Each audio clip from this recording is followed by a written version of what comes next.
아랍 문자권에서 외국어를 배운다는 건 쉬운 일이 아닙니다. 오른쪽에서 왼쪽으로 쓰는 문자 체계, 모음을 생략하는 표기 방식, 수천 년간 이어져 온 고유한 문자 전통.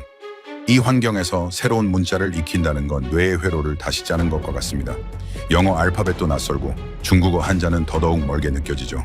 그런데 이상한 일이 벌어지기 시작했습니다. 학생들이 스스로 찾아 배우는 문자가 생긴 겁니다. 강의실이 아니라 스마트폰에서 먼저 시작된 학습, 교재가 아니라 드라마 자막에서 시작된 호기심, 그 문자는 한글이었습니다. 아랍 문자권 학생들이 왜 한글에 끌리는지 저는 직접 확인하고 싶었습니다. 지금부터 중동 대학 강의실에서 목격한 한글 학습 현상 시작합니다. 저는 중동의 한 대학에서 영어를 가르치고 있습니다. 이 지역에 처음 왔을 때 가장 먼저 느낀 건 문자의 낯설미였습니다. 간판도, 메뉴판도, 도로 표지판도 전부 아랍 문자로 적혀 있었죠. 오른쪽에서 왼쪽으로 흐르는 글자들, 연결되어 하나의 덩어리처럼 보이는 단어들. 저에게는 그 모든 것이 해독 불가능한 암호처럼 느껴졌습니다. 그런데 시간이 지나면서 깨달았습니다. 이곳 학생들에게는 영어 알파벳이 제가 느꼈던 아랍 문자만큼이나 낯선 존재라는 것을. A, B, C, D. 우리에게는 너무나 익숙한 이 글자들이 이곳 학생들에게는 완전히 새로운 기호 체계입니다. 왼쪽에서 오른쪽으로 쓴다는 것부터 다시 배워야 하죠. 모음을 모두 적어야 한다는 것도 낯선 규칙입니다. 아랍어 표기 체계에서는 모음을 생략하는 경우가 많거든요. 문맥과 단어의 형태를 보고 독자가 모음을 유추합니다. 그래서 영어 단어를 읽을 때 학생들은 종종 혼란을 겪습니다. 같은 철자인데 왜 발음이 다르냐고 묻습니다. 리드와 리드, 라이브와 리브, 티어와 티어. 영어의 불규칙한 철자법은 이곳 학생들에게 끝없는 좌절감을 안겨줍니다. 저는 이런 환경에서 10년 넘게 영어를 가르쳐 왔습니다. 외국어 교육이 얼마나 어려운 일인지 매일 체감하죠. 특히 문자 체계가 완전히 다른 언어를 배울 때의 장벽은 상상 이상입니다. 그래서 저는 이곳 학생들이 영어 외에 다른 외국어를 배우는 것에 대해 회의적이었습니다. 영어 하나도 이렇게 힘든데 다른 언어까지 배울 여력이 있을까? 중국어나 일본어는 더더욱 어려울 텐데. 실제로 이 지역에서 아시아 언어 교육은 거의 전무했습니다. 영어와 불어가 외국어 교육의 전부였죠. 아시아는 너무 멀었고 아시아 언어는 너무 낯설었습니다. 중국어를 배우려면 수천 개의 한자를 외워야 합니다. 일본어도 히라가나, 가타카나, 한자를 모두 익혀야 하죠. 이미 아랍 문자와 영어 알파벳이라는 두 개의 문자 체계를 오가는 학생들에게 세 번째, 네 번째 문자 체계를 추가한다는 건 무리한 요구처럼 보였습니다. 그래서 저는 아시아 언어에 대한 관심이 이 지역에서 커질 거라고 생각해 본 적이 없었습니다. 그런데 몇 년 전부터 이상한 조짐이 보이기 시작했습니다. 처음에는 학생들의 소지품에서였습니다. 노트북에 붙은 스티커, 가방에 달린 키링, 휴대폰 케이스에 적힌 글자들. 아랍 문자도 아니고 영어도 아닌 글자들이 눈에 띄기 시작했죠. 처음에는 그냥 디자인인 줄 알았습니다. 요즘 젊은 세대들이 좋아하는 미적 트렌드 정도로 생각했죠. 그런데 어느 날 수업 중에 한 학생이 질문을 했습니다. 교수님, 한국어에서는 왜 글자 하나가 하나의 음절을 나타내요? 저는 순간 당황했습니다. 한국어라니. 이 학생이 왜 갑자기 한국어에 대해 묻는 거지? 한국어에 관심이 있어? 제가 물었더니 학생이 고개를 끄덕였습니다. 드라마를 보다 보니까요. 자막 없이 알아듣고 싶어서 배우기 시작했어요. 그 대답을 듣고 저는 주변을 둘러봤습니다. 그제야 보이더군요. 그 학생만이 아니었습니다. 여기저기서 한글이 보였습니다. 노트 귀퉁이에 한글을 적어놓은 학생. 수업 시간에 몰래 한국어 학습 앱을 열어두고 있는 학생. 쉬는 시간에 한국 드라마 클립을 보며 따라 말하는 학생들. 저는 그날 이후로 조금 더 주의 깊게 관찰하기 시작했습니다. 그리고 깨달았죠. 이건 한두 명의 취미가 아니었습니다. 뭔가 더 큰 흐름이 시작되고 있었습니다. 저는 외국어 교육자로서 갑자기 궁금해졌습니다. 아랍 문자를 사용하는 학생들이 왜 하필 한글에 끌리는 걸까? 중국어도, 일본어도 아닌 한국어를. 그 답을 찾기 위해 저는 학생들과 대화를 시작했습니다. 그리고 예상하지 못했던 이야기들을 듣게 되었습니다.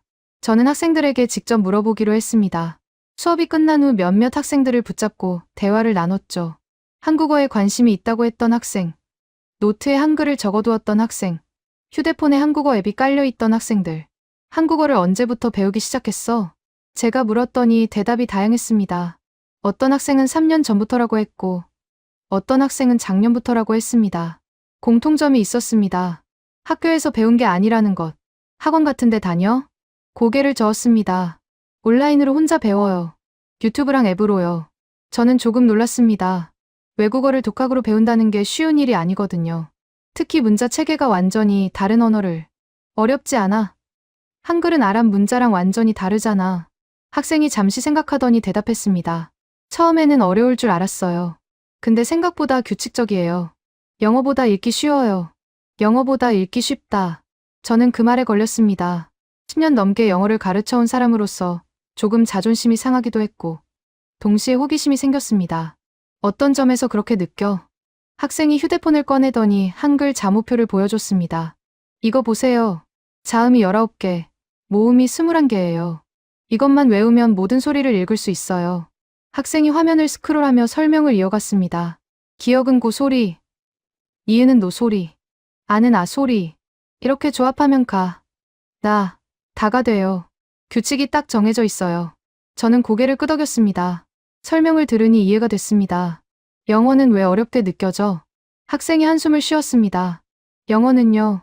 왜 CAT가 캣이고 CAR이 카인데 CALL은 콜이에요.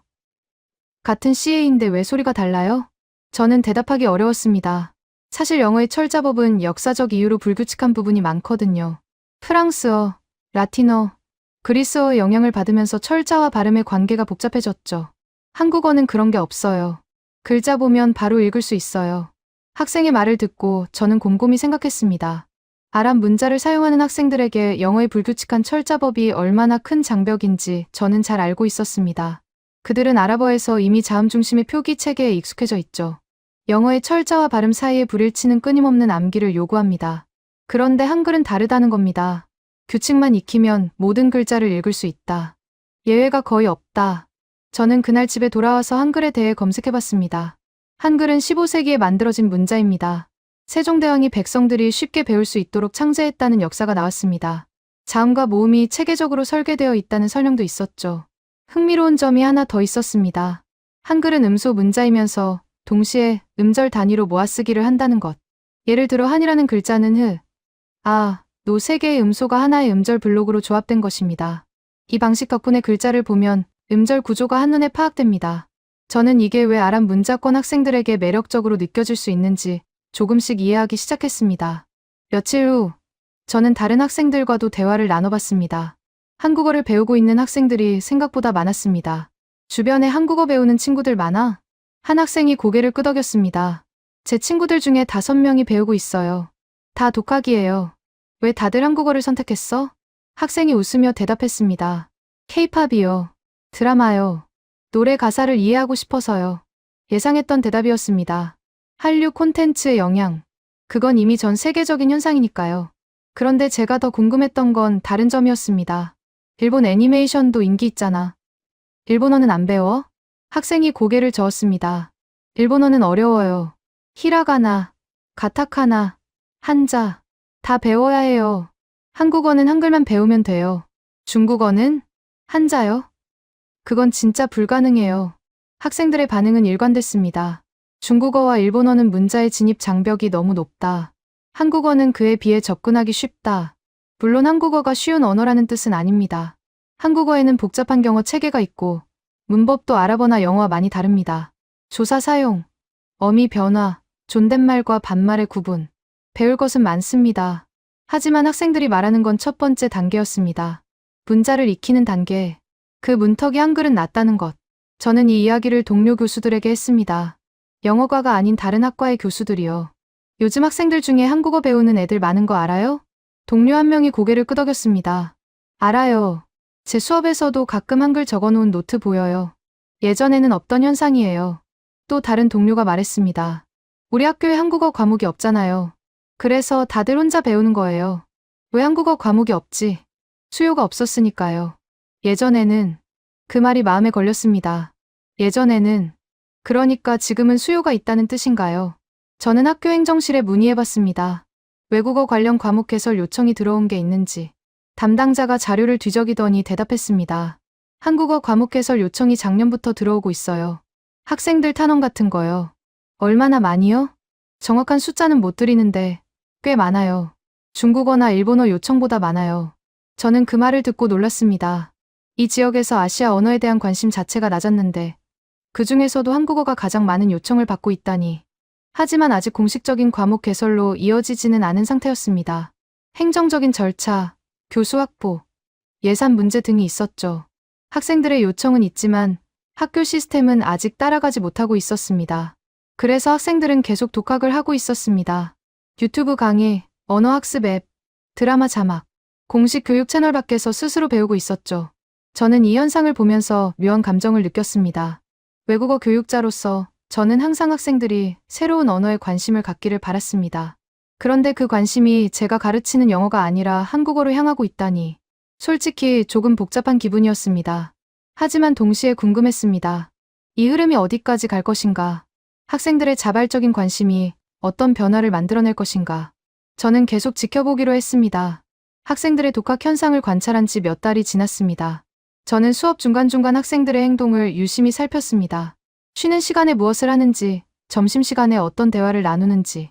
어느 날 학생 휴게실을 지나가다가 흥미로운 장면을 목격했습니다. 5명 정도의 학생들이 둘러앉아 뭔가를 함께 보고 있었습니다. 처음에는 그냥 동영상을 보는 줄 알았죠. 그런데 가까이 가보니 달랐습니다. 학생 한 명이 노트북 화면을 가리키며 설명하고 있었습니다. 이거 봐. 바이랑 아 합치면 바가 돼. 근데 여기에 무받침 붙으면 밤이 되는 거야. 다른 학생들이 고개를 끄덕이며 따라 적고 있었습니다. 저는 멀찍이 서서 지켜봤습니다. 학생이 학생을 가르치고 있었습니다. 누가 시킨 것도 아닌데 자발적으로 스터디 그룹이 형성된 거였죠. 교수님, 저를 발견한 학생 하나가 손을 흔들었습니다. 제가 가까이 다가가자 학생들이 조금 긴장하는 눈치였습니다. 뭐 하고 있었어? 제가 물었더니 방금 설명하던 학생이 대답했습니다. 한국어 공부요. 제가 좀 먼저 배워서 친구들한테 알려주고 있어요. 여기서 정기적으로 모여? 학생들이 서로 눈치를 보다가 고개를 끄덕였습니다. 일주일에 2번 정도요. 수업 끝나고 1시간씩. 저는 놀랐습니다. 학교에 한국어 과목이 없으니까 학생들이 스스로 모임을 만든 거였습니다. 몇 명이나 참여해? 처음에는 3명이었는데요. 지금은 12명이에요. 12명. 비공식 스터디 그룹에 12명이 정기적으로 참여한다. 이건 작은 숫자가 아니었습니다. 어떻게 배우고 있어?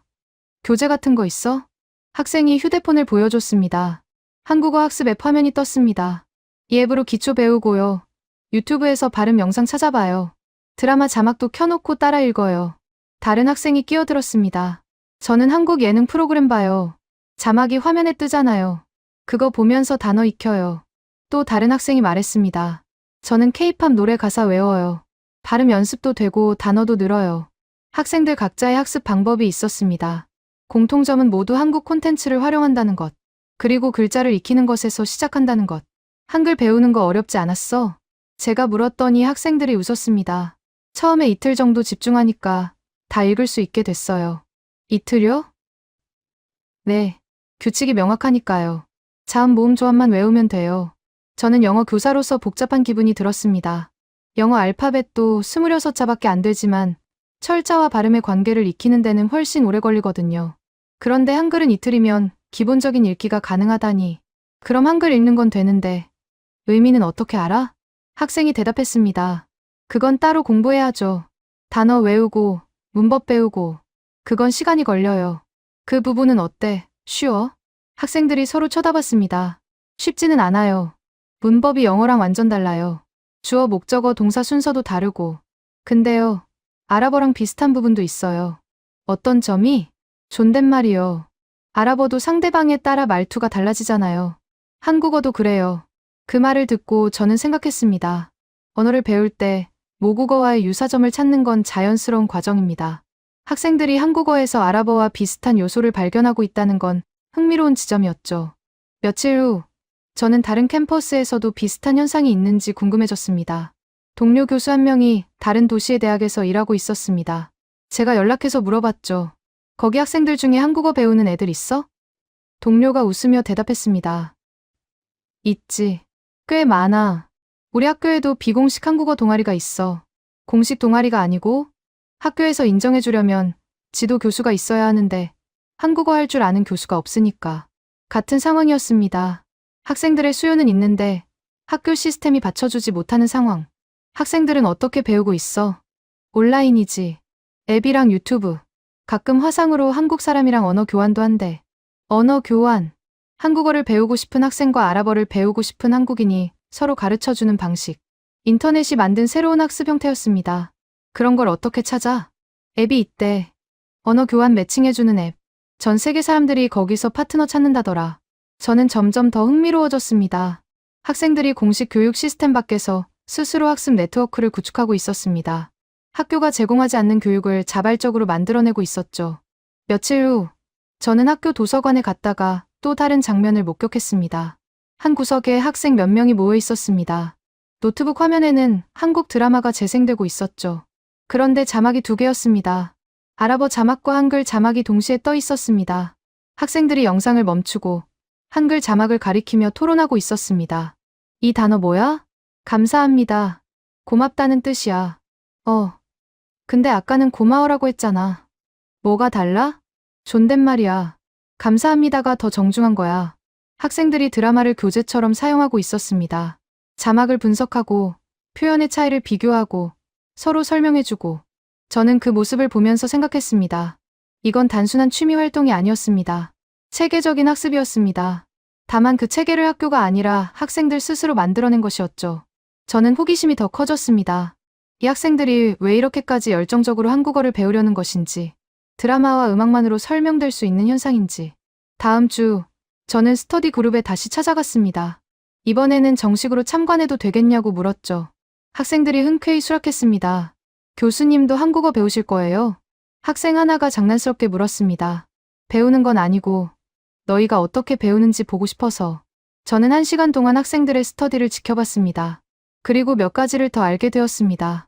학생들은 단순히 한글을 읽는 것에서 그치지 않았습니다.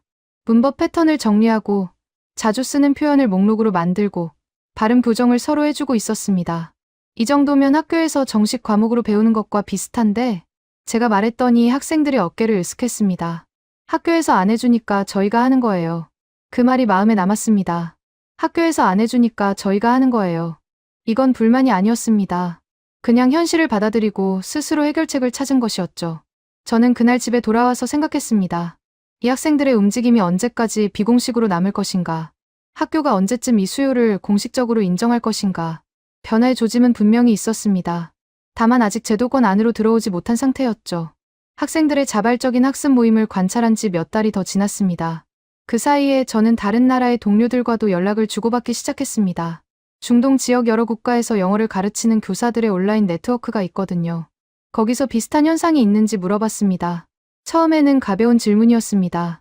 혹시 요즘 학생들 중에 한국어 배우는 애들 있어? 답변이 하나둘 돌아왔습니다. 사우디아라비아에서 가르치는 동료가 먼저 대답했습니다. 있어. 꽤 많아. 여학생들 사이에서 특히 인기야. 아랍에미리트에서 가르치는 동료도 비슷한 말을 했습니다. 우리 학교에도 한국어 동아리가 생겼어. 비공식이지만 쿠웨이트, 카타르, 오만, 바레인 여러 나라에서 비슷한 이야기가 들려왔습니다. 저는 조금 놀랐습니다. 우리 학교만의 현상이 아니었던 겁니다. 중동 전역에서 비슷한 흐름이 있었습니다. 언제부터 그런 것 같아? 제가 물었더니 동료들의 대답이 비슷했습니다. 3, 4년 전부터 눈에 띄기 시작했어. 코로나 이후로 더 늘어난 것 같아. 집에서 드라마 많이 봤으니까. 코로나 시기, 전 세계가 집에 갇혀있던 그때 스트리밍 서비스 이용이 폭발적으로 늘었죠. 한국 드라마와 영화도 그때 세계적으로 확산되었습니다. 근데 드라마 보는 거랑 언어 배우는 건 다르잖아. 왜 굳이 한국어까지 배우려고 해? 제가 물었더니 사우디아라비아의 동료가 대답했습니다. 학생들한테 물어봤어. 자막 없이 보고 싶대. 번역되면 느낌이 달라진대. 아랍에미리트의 동료도 비슷한 말을 했습니다. 노래 가사를 직접 이해하고 싶다는 애들이 많아. 팬으로서 더 깊이 알고 싶다는 거지. 팬덤 문화, 단순히 콘텐츠를 소비하는 것에서 그치지 않고 그 콘텐츠의 언어까지 배우려는 열정. 이건 예전에는 영어권 콘텐츠에서나 볼 수 있던 현상이었습니다. 저는 더 넓은 범위로 조사해보기로 했습니다. 인터넷에서 한국어 학습 관련 통계를 찾아봤습니다. 정확한 수치를 확인하기는 어려웠지만 몇 가지 경향은 파악할 수 있었습니다. 한국어 학습 앱의 다운로드 수가 중동 지역에서 꾸준히 증가하고 있다는 분석이 있었습니다. 유튜브에서 아랍어로 된 한국어 강의 채널들이 늘어나고 있다는 것도 확인했습니다. 저는 유튜브를 직접 검색해봤습니다. 아랍어로 한국어 배우기. 검색 결과가 수십 개 나왔습니다. 아랍어로 한글 자모를 설명하는 영상, 기초 회화를 가르치는 영상, 드라마 대사를 분석하는 영상, 조회수가 수십만에서 수백만인 영상들도 있었습니다. 저는 그중 하나를 클릭해봤습니다. 젊은 아랍 여성이 카메라 앞에 앉아 한글 자모를 설명하고 있었습니다. 칠판에 기역, 이은, 디귿을 적으며 발음을 알려주고 있었죠. 기역은 영어의 K 또는 G 사운드와 비슷해요. 단어 처음에 오면 기역, 받침으로 오면 기역.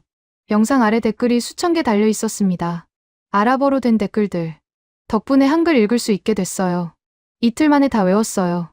다음 영상 언제 올라와요? 저는 댓글을 읽으면서 생각했습니다.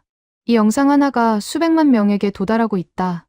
교실 하나에서 가르칠 수 있는 학생 수와는 비교가 안 되는 규모였죠. 온라인 교육의 확산. 공식 교육기관이 아닌 개인 크리에이터들이 언어 교육의 새로운 채널이 되고 있었습니다. 며칠 후, 저는 학생들에게 이 영상에 대해 물어봤습니다. 이 유튜버 알아?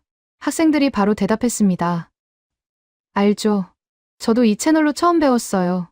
이분 말고도 아랍어로 한국어 가르치는 채널 많아요. 학생들이 여러 채널 이름을 불러줬습니다. 각 채널마다 특색이 있다고 했습니다.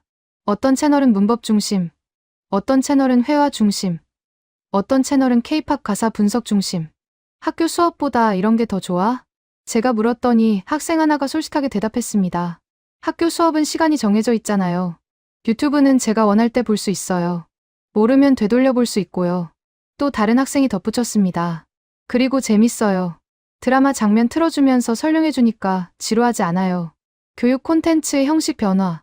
전통적인 강의식 교육이 아니라 엔터테인먼트와 결합된 새로운 형태의 교육. 학생들은 그 방식에 더 끌리고 있었습니다. 저는 이 흐름이 단순히 개인적인 취미로 끝나지 않을 것 같다는 생각이 들었습니다. 며칠 후, 흥미로운 소식을 들었습니다. 동료 중 한 명이 말해줬습니다. 우리나라의 한국 대사관 주최 한국어 말하기 대회가 있대. 대회요? 응. 한국어 배우는 학생들 대상으로. 올해 참가자가 작년보다 2배 늘었대. 저는 그 대회에 대해 더 알아봤습니다. 한국 대사관이나 문화원에서 주최하는 행사였습니다. 한국어를 배우는 현지 학생들이 참가해서 발표나 연설을 하는 형식이었죠. 우리 학교 학생들도 참가해. 몇 명 참가했대. 비공식 동아리에서 나간 애들이. 저는 그 학생들을 찾아봤습니다. 대회에 참가했다는 학생 2명을 만났습니다. 한 명은 스터디 그룹에서 봤던 학생이었고, 다른 한 명은 처음 보는 학생이었습니다. 대회 어땠어? 학생이 눈을 빛내며 대답했습니다. 긴장했는데 재밌었어요. 다른 학교 학생들도 만났고요. 다른 학교 학생들은 한국어 어느 정도 해? 잘하는 애들 진짜 잘해요. 거의 원어민처럼 말하는 애도 있었어요. 어떻게 그렇게 잘하게 됐대? 한국 드라마를 하루에 몇 시간씩 봤대요. 3, 4년 동안. 3, 4년 동안 매일 몇 시간씩. 그 정도 몰입이면 실력이 늘 수밖에 없겠죠. 대회에서 뭘 했어? 저는 한국 음식에 대해 발표했어요. 아랍어 없이 한국어로만. 준비 많이 했겠네. 한 달 동안 매일 연습했어요. 발음이 제일 어려웠어요. 학생이 보여준 발표 원고를 봤습니다. 한글로 빼곡하게 적혀 있었습니다. 중간중간 발음 기호 같은 메모도 있었죠. 저는 그 원고를 보면서 생각했습니다. 이 학생이 얼마나 많은 노력을 기울였는지. 학교에서 가르쳐주지도 않는 언어를 스스로 이만큼 익혔다는 것. 내년에도 참가할 거야? 학생이 고개를 끄덕였습니다. 네, 내년에는 상 받고 싶어요. 그 말을 듣고 저는 이 흐름이 더 커질 거라는 확신이 들었습니다. 학생들 사이에 경쟁 의식도 생기고 있었습니다. 단순히 취미로 배우는 것에서 실력을 겨루고 인정받고 싶어하는 단계로 넘어가고 있었죠. 이건 더 이상 개인적인 관심의 문제가 아니었습니다. 하나의 사회적 현상으로 커지고 있었습니다. 며칠 후 또 다른 소식이 들려왔습니다. 인근 국가의 한 대학에서 한국어 과목을 정식으로 개설했다는 이야기였습니다. 그 대학은 학생들의 요청이 너무 많아서 더 이상 무시할 수 없었다고 합니다. 저는 그 소식을 듣고 생각했습니다. 우리 학교도 언젠가는 그렇게 될 것인가? 학생들의 요구가 제도를 바꾸는 날이 올 것인가? 변화의 물결이 점점 가까워지고 있었습니다. 저는 이 변화가 어디까지 갈지 계속 지켜보기로 했습니다. 변화는 조용히 찾아왔습니다. 어느 날 학교 게시판에 공지가 하나 올라왔습니다. 외국어학과에서 새 과목 개설에 대한 수요 조사를 한다는 내용이었죠. 저는 그 공지를 보고 외국어학과 학과장을 찾아갔습니다. 이번에 새 과목 개설 검토한다면서요? 학과장이 고개를 끄덕였습니다. 네, 학생들 문의가 계속 들어와서요. 행정실에도 요청이 쌓이고 있고요. 어떤 언어요? 한국어요. 저는 속으로 생각했습니다. 드디어 요청이 많이 들어왔어요? 학과장이 서류를 뒤적이며 대답했습니다. 작년부터 꾸준히 들어왔어요. 최근에 더 늘었고요. 무시하기 어려운 수준이에요. 개설 확정인가요? 아직 검토 중이에요. 교수 확보가 문제예요. 한국어 가르칠 수 있는 사람을 찾아야 하는데. 교수 확보. 그게 가장 큰 장벽이었습니다. 학생들의 수요는 있는데 그걸 충족시킬 수 있는 인력이 없었죠. 외부에서 강사를 초빙하는 건요? 알아보고 있어요. 한국 대사관 쪽에도 문의했고요. 저는 그 대화를 마치고 나오면서 학생들에게 이 소식을 전해야겠다고 생각했습니다. 다음 날 스터디 그룹 학생들을 만났습니다. 학교에서 한국어 과목 개설 검토 중이래. 학생들의 눈이 반짝였습니다. 진짜요? 정말요? 아직 확정은 아니야. 교수 찾는 게 문제래.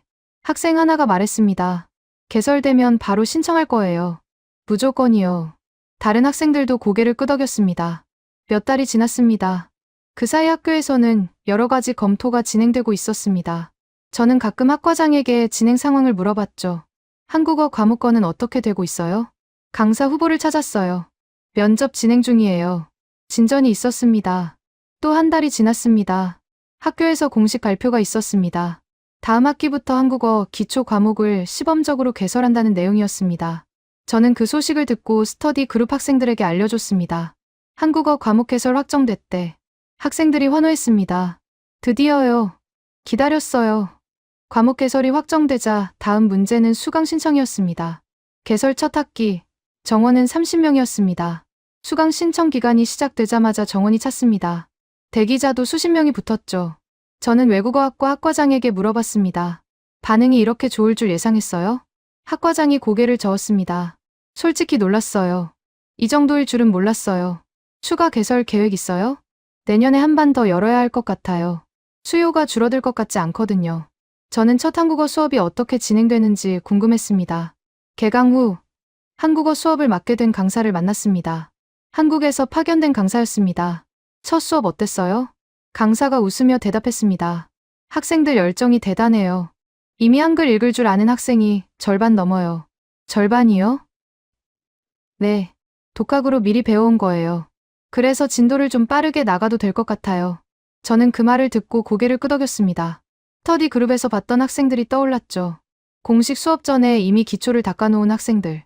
어려운 점은 없어요? 강사가 잠시 생각하더니 대답했습니다. 발음 교정이 좀 힘들어요. 아랍어 화자들이 어려워하는 발음이 있거든요. 어떤 발음이요? 어랑 오 구분이요. 아랍어에는 비슷한 모음 구분이 없어서요. 평손 모음이랑 원순 모음 차이를 설명하는 데 시간이 걸려요. 어와 오, 입술 모양에 따라 달라지는 모음. 아랍어 모음 체계에는 없는 구분이라고 했습니다. 그래도 학생들이 열심히 해서 금방 늘 거예요. 강사가 덧붙였습니다. 저는 한국어 수업이 열리는 강의실을 한번 찾아가 봤습니다. 문 밖에서 안을 들여다봤습니다. 30명 정도의 학생들이 앉아 있었습니다. 강사가 칠판에 한글을 적으며 설명하고 있었죠. 자, 따라해보세요. 가나다라마바사. 학생들이 따라 읽었습니다. 가나다라마바사. 발음이 조금씩 달랐지만 모두 열심히 따라하고 있었습니다. 저는 그 광경을 보면서 생각했습니다.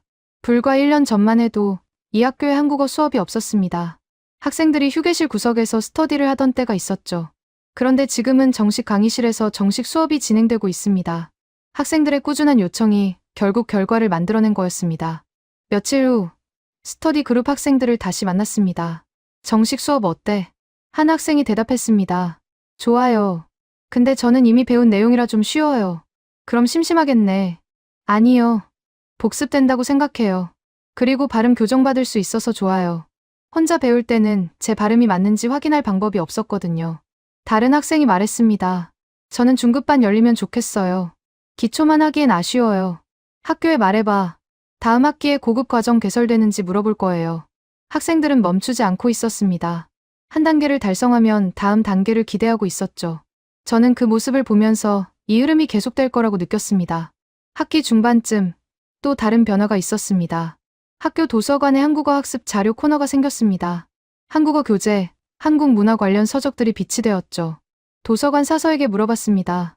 이거 언제 생긴 거예요? 한국어 과목 개설되면서 관련 자료를 구비했어요. 학생들 이용이 꽤 있어요. 과목이 생기니까 자연스럽게 주변 환경도 바뀌고 있었습니다. 저는 그 코너에서 책 한 권을 집어들었습니다. 한국어 기초 문법 교재였습니다. 아랍어로 설명이 달려 있었죠. 책장을 넘기며 생각했습니다. 이 책을 펼칠 학생들의 모습을, 한글을 하나하나 익혀가며 새로운 언어를 열어가는 그 과정을. 저는 영어 교사이지만 이 변화가 반갑게 느껴졌습니다. 언어를 배운다는 것은 새로운 세계와 연결된다는 것입니다. 학생들이 그 연결을 스스로 원하고 학교가 그에 응답한 거였습니다. 저는 그 과정을 지켜보는 것만으로도 교육자로서 의미를 느꼈습니다. 강의실 창문 너머로 햇살이 들어왔습니다. 학생들의 목소리가 복도까지 들려왔죠. 안녕하세요. 감사합니다. 만나서 반갑습니다. 한국어 인사말들이 이 건물 안에서 울려 퍼지고 있었습니다. 1년 전만 해도 상상하기 어려웠던 풍경이었습니다. 한국어 과목이 개설된 후 한 학기가 지났습니다. 저는 그동안 영어 수업에 집중하면서도 한국어 수업의 진행 상황을 계속 지켜봤습니다. 학생들 사이에서 어떤 이야기가 오가는지, 분위기가 어떻게 바뀌고 있는지. 어느 날 교수 휴게실에서 동료들과 차를 마시고 있었습니다. 역사학과 교수 한 명이 말을 꺼냈습니다. 요즘 학생들 사이에서 한국 관련 주제가 인기야. 과제 주제로 한국 선택하는 애들이 늘었어. 어떤 주제요? 한국 경제 발전사, 한국 전쟁 이후 재건 과정. 그런 거. 예전에는 거의 없었는데. 경영학과 교수도 끼어들었습니다. 우리 쪽도 비슷해. 한국 기업 사례 분석하겠다는 학생들이 있어. 삼성이나 현대 같은 기업들. 저는 흥미롭게 들었습니다. 한국어 수업 개설이 다른 학과에도 영향을 미치고 있었습니다. 학생들이 왜 갑자기 한국에 관심을 갖게 됐을까요? 제가 물었더니 역사학과 교수가 대답했습니다. 드라마나 음악 때문에 처음 관심 갖고 그러다 보니 그 나라에 대해 더 알고 싶어지는 거 아닐까. 문화가 입구 역할을 하는 거지. 문화가 입구. 그 표현이 마음에 남았습니다. K-팝이나 드라마로 시작된 관심이 언어학습으로 이어지고 그게 다시 역사, 경제, 사회에 대한 관심으로 확장되는 흐름. 저는 며칠 후 한국어 강사를 다시 만났습니다. 한 학기 지났는데 어때요? 강사가 웃으며 대답했습니다. 학생들 실력이 생각보다 빨리 늘어요. 동기부여가 확실하니까요. 어떤 동기요? 드라마 대사를 직접 알아듣고 싶다. 좋아하는 가수의 인터뷰를 자막 없이 보고 싶다. 그런 구체적인 목표가 있어요. 막연히 스펙 쌓으려고 배우는 게 아니라서 집중력이 달라요. 구체적인 목표. 그게 학습 효과에 영향을 미친다는 건 교육학에서도 잘 알려진 사실이었습니다. 어려운 점은 없어요? 강사가 잠시 생각하더니 말했습니다. 문법 설명할 때 가끔 어려워요. 한국어 문법이 아랍어나 영어랑 많이 다르거든요. 어순도 다르고 조사 개념도 없으니까.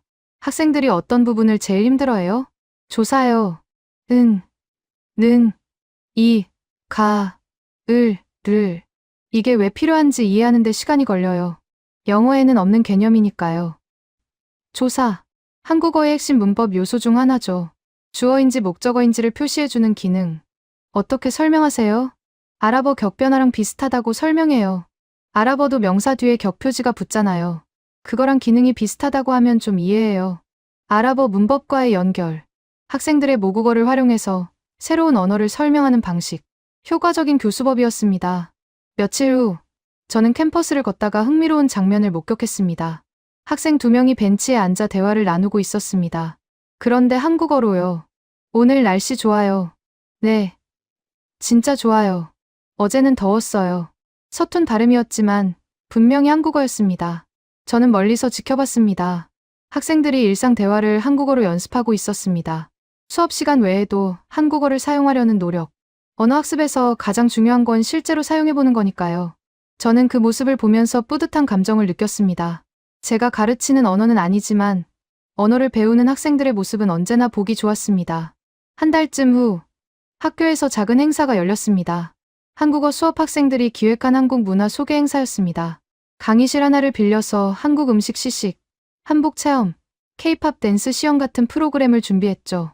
저는 구경하러 갔습니다. 강의실 입구에 한글로 적힌 현수막이 걸려 있었습니다. 한국 문화의 날. 안으로 들어가니 학생들이 분주하게 움직이고 있었습니다. 한쪽에서는 김밥을 만들고 있었고 다른 쪽에서는 한복을 입어보는 코너가 있었습니다. 스터디 그룹에서 봤던 학생 한 명이 저를 발견하고 다가왔습니다. 교수님, 오셨어요. 응, 구경하러 왔어. 이거 너희가 기획한 거야? 네, 한국어 수업 학생들이랑 같이 준비했어요. 한 달 동안요. 학생이 저를 여기저기 안내해줬습니다. 김밥 코너에서 학생 몇 명이 김밥을 말고 있었습니다. 유튜브 영상 보면서 배웠다고 했습니다. 모양이 조금 삐뚤삐뚤했지만 맛은 괜찮았습니다. 한복 코너에서는 학생들이 한복을 입고 사진을 찍고 있었습니다. 한복은 한국 대사관에서 빌려온 거라고 했습니다. 한국 대사관에서 협조해줬어? 네. 연락했더니 흔쾌히 빌려줬어요. 홍보 자료도 보내줬고요. 한쪽 벽면에 한국 관광 포스터들이 붙어 있었습니다. 서울, 부산, 제주도 풍경 사진들. 행사장에는 한국어 수업 학생들 외에 다른 학생들도 와 있었습니다. 호기심 어린 눈으로 이것저것 구경하고 있었죠. 한국어 수업 안 듣는 학생들도 많이 왔네. 네, 그게 목표였어요. 다른 학생들한테도 한국 문화 알려주고 싶었거든요. 학생의 말을 듣고 저는 생각했습니다. 이 학생들이 단순히 언어만 배우는 게 아니구나. 문화를 공유하고 전파하려는 의지가 있구나. 행사장 한쪽에서 K-팝 댄스 시연이 시작됐습니다. 학생 4명이 K-팝 그룹의 안무를 따라 추고 있었습니다. 뮤직비디오를 보면서 연습했다고 했죠. 구경하던 학생들이 박수를 치고 환호했습니다.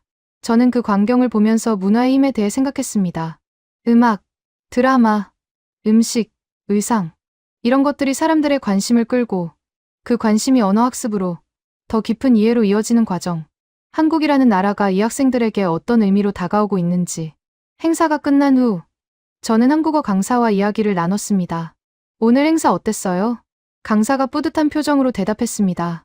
학생들이 직접 기획하고 준비한 거라 더 의미 있었어요. 저는 거의 도움만 줬어요. 학생들 반응은요? 한국어 수업 신청 문의가 또 들어왔대요. 오늘 행사 보고 관심 생긴 학생들이요. 행사 하나가 새로운 학습자를 만들어내고 있었습니다. 저는 집으로 돌아오면서 생각했습니다. 1년 전 학생들이 휴게실에서 몰래 스터디하던 모습, 그리고 오늘 학교 강의실에서 한국 문화 행사를 여는 모습. 변화의 속도가 놀라웠습니다. 학생들의 관심이 어디까지 이어질지, 이 흐름이 어떤 결과를 만들어낼지 저는 계속 지켜보기로 했습니다. 한국 문화 행사가 끝나고 몇 주가 지났습니다. 저는 평소처럼 수업을 하고 학생들을 만나고 일상을 보냈습니다. 그런데 어느 날 흥미로운 대화를 듣게 되었습니다. 교수 휴게실에서 커피를 마시고 있을 때였습니다. 언어학과 교수 한 명이 동료와 이야기를 나누고 있었습니다. 요즘 학생들이 한글에 대해 질문을 많이 해. 수업 내용이랑 상관없는데도. 어떤 질문인데? 한글이 과학적으로 설계된 문자라는데 그게 무슨 뜻이냐? 이런 거. 저는 귀를 기울였습니다. 언어학과 교수가 계속 말했습니다. 처음에는 그냥 흘려들었어. 그런데 물어보는 학생이 계속 늘어나니까 나도 좀 찾아봤거든. 뭘 찾아봤는데? 한글 창제 원리, 세종대왕이 어떤 기준으로 문자를 만들었는지. 재밌었어? 솔직히 좀 놀랐어. 발음 기관의 모양을 본떠서 자음을 설계했다는 거. 그런 접근 방식은 처음 봤거든. 저는 그 대화를 듣고 생각했습니다. 학생들의 관심이 교수들에게까지 영향을 미치고 있구나. 며칠 후, 저는 그 언어학과 교수를 따로 만났습니다. 교수님, 저번에 한글 얘기하시던 거 들었어요. 좀 더 자세히 알 수 있을까요? 교수가 고개를 끄덕였습니다. 관심 있어? 나도 최근에 알게 된 건데. 교수가 설명을 시작했습니다. 한글 자음은 발음할 때 혀나 입술의 위치를 기호한 거야. 예를 들어 기역은 혀뿌리가 목구멍을 막는 모양을 본뜬 거고, 이은은 혀가 위심몸에 닿는 모양을 본뜬 거래. 저는 흥미롭게 들었습니다. 그럼 모음은요? 모음은 천지인 사상을 반영했대. 하늘, 땅, 사람. 점은 하늘, 가로 획은 땅, 세로 획은 사람을 상징하고 이걸 조합해서 모음을 만든 거지. 그런 체계적인 원리가 있었군요. 그게 15세기에 만들어진 거야. 그 시대의 음성학적 원리를 바탕으로 문자를 설계했다는 게 놀랍지. 저는 영어 교사로서 알파벳의 역사도 알고 있었습니다. 알파벳은 수천 년에 걸쳐 여러 문명을 거치며 자연스럽게 발전한 문자입니다. 의도적으로 설계된 게 아니라 오랜 시간 동안 변형되어 온 거죠. 그에 비해 한글은 특정 시점에 명확한 원리를 가지고 창제되었다는 점이 독특했습니다. 학생들이 왜 이런 걸 물어봤을까요? 제가 묻자 언어학과 교수가 대답했습니다. 한국어 배우면서 궁금해진 거겠지. 왜 이 문자가 이렇게 규칙적인지. 배우기 쉬운 이유가 뭔지. 배우기 쉬운 이유. 그게 학생들이 한글에 끌린 핵심이었죠. 저는 그 대화 후에 직접 한글에 대해 더 찾아봤습니다. 인터넷에서 한글 창제 원리에 대한 자료를 읽었습니다. 훈민정음 서문에 대한 해설도 봤습니다. 나란말싸미 둥귀게 달아 문자화로 서로 사맞디 아니할세. 백성들이 말하고자 하는 바가 있어도 문자로 표현하지 못하는 것을 안타깝게 여겨 새 문자를 만들었다는 내용. 저는 그 문장을 읽으면서 생각했습니다. 문자를 만든 목적이 명확했구나. 누구나 쉽게 배워서 쓸 수 있도록. 그 목적이 500년이 지난 지금 다른 나라 학생들에게도 적용되고 있다는 게 흥미로웠습니다. 며칠 후, 저는 스터디 그룹 학생들을 만났습니다. 너희 한글 창제 원리에 대해 알아? 학생 하나가 대답했습니다. 조금요. 유튜브에서 봤어요. 발음 기관 모양을 본떴다고요. 그거 알고 나서 어땠어? 신기했어요. 그냥 임의로 만든 줄 알았는데 과학적인 원리가 있다니까요. 다른 학생이 말했습니다. 저는 그거 알고 나서 한글이 더 좋아졌어요. 단순히 예쁜 문자가 아니라 똑똑한 문자라는 느낌이요. 똑똑한 문자. 학생의 표현이 인상적이었습니다. 영어 알파벳이랑 비교하면 어때? 제가 물었더니 학생이 조심스럽게 대답했습니다. 비교하기 어렵긴 한데요. 영어 알파벳은 역사가 오래됐잖아요. 여러 문명을 거쳐서 지금 형태가 된 거고요. 한글은 한 시점에 만들어진 거니까 체계가 더 일관적인 것 같아요. 학생의 분석이 꽤 정확했습니다. 저는 영어 교사로서 영어의 장단점을 잘 알고 있었습니다. 영어는 국제 공용어로서의 지위가 있지만 철자법의 불규칙성은 학습자들에게 큰 부담이었죠. 한글은 그런 면에서 다른 강점을 가지고 있었습니다. 규칙성, 일관성, 학습 용이성. 한글 배우면서 다른 언어 배울 때랑 다른 점이 있어? 학생이 생각하다가 대답했습니다. 성취감이 빨리 와요. 영어는 몇 년 배워도 잘 읽는다는 느낌이 안 들었거든요. 한글은 며칠 만에 읽을 수 있게 됐으니까 다음 단계로 넘어갈 동기가 생겨요. 성취감. 학습에서 중요한 요소죠. 초기에 성공 경험을 하면 계속 배우고 싶은 마음이 생기니까요. 며칠 후, 저는 또 다른 변화를 목격했습니다.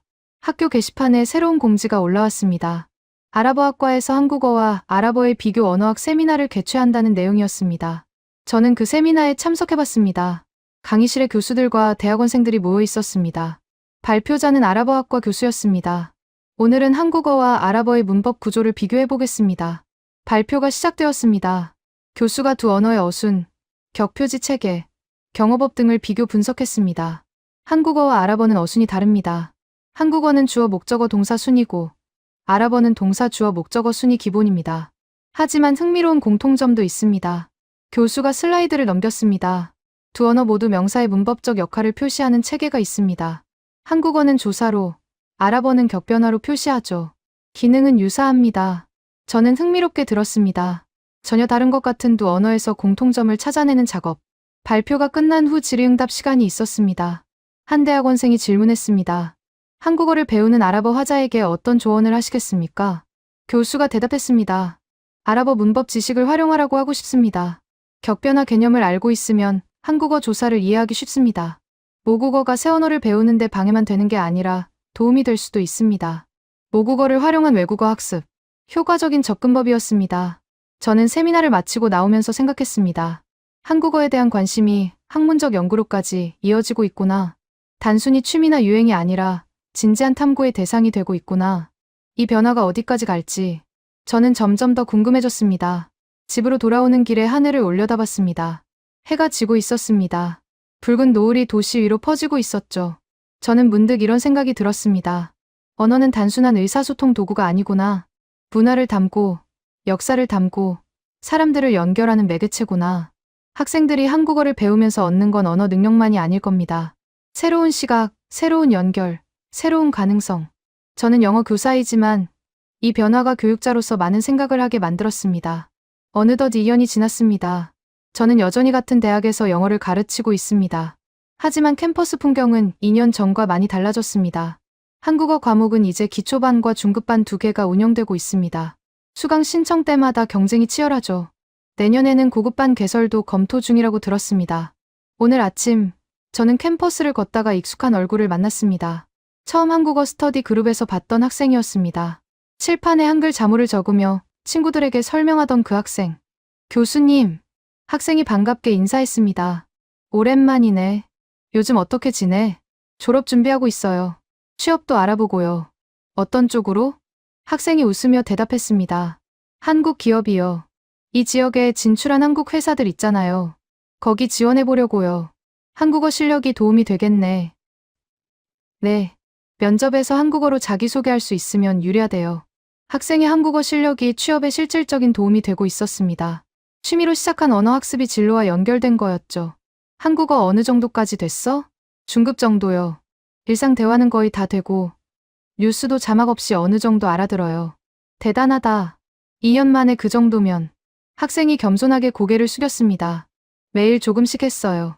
드라마 보고, 노래 듣고, 뉴스 읽고, 좋아하는 거라서 꾸준히 할 수 있었어요. 좋아하는 거라서 꾸준히. 그게 핵심이었습니다. 강제로 배우는 게 아니라 스스로 원해서 배우는 것. 한국 가본 적 있어? 아직이요. 근데 내년에 꼭 가보려고요. 돈 모으고 있어요. 학생의 눈이 반짝였습니다. 서울 가서 직접 한국어로 대화해보고 싶어요. 드라마에서 봤던 장소들도 가보고 싶고요. 언어를 배우면 그 언어가 쓰이는 곳에 가보고 싶어지는 건 자연스러운 일이었습니다. 취업 잘 되길 바랄게. 감사합니다, 교수님.